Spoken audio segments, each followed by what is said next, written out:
कहानी का शीर्षक है गुरु और शिष्य।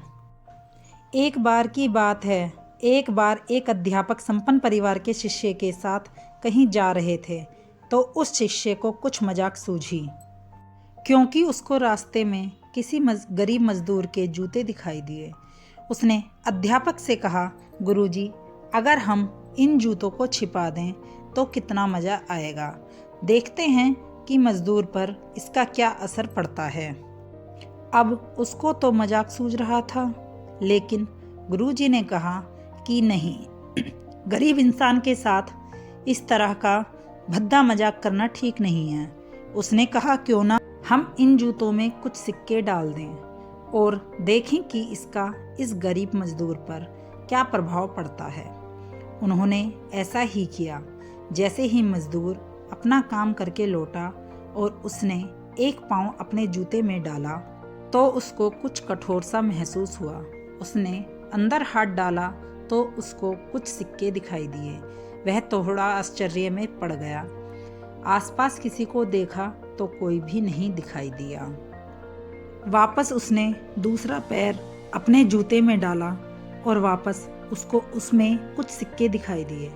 अब दोनों जूतों के सिक्कों को उसने अपने हाथों में रखा और प्रभु की तरफ इशारा किया, हे प्रभु, पता नहीं किस भले मानुष ने यह सिक्के मेरे जूतों में छिपाए हैं, लेकिन जिसने भी छिपाए हैं उसको मेरी दुआ है ताकि इन पैसों से मैं अपने बच्चों और पत्नी के लिए कुछ खाना और दवाइयाँ ला सकूँगा।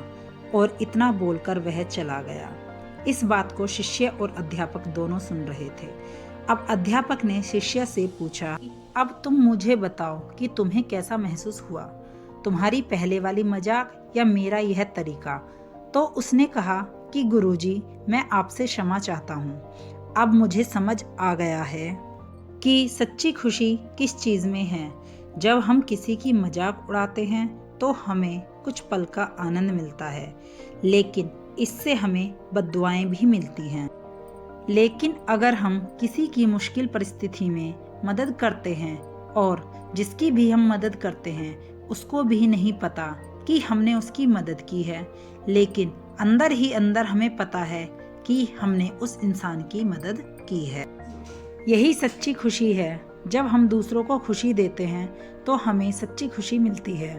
अगर हम किसी की मुश्किल परिस्थिति में मदद करते हैं और जिसकी भी हम मदद करते हैं उसको भी नहीं पता कि हमने उसकी मदद की है, लेकिन अंदर ही अंदर हमें पता है कि हमने उस इंसान की मदद की है। यही सच्ची खुशी है। जब हम दूसरों को खुशी देते हैं तो हमें सच्ची खुशी मिलती है। कहानी अच्छी लगी हो तो लाइक कीजिए और चैनल को सब्सक्राइब करना ना भूलें। धन्यवाद।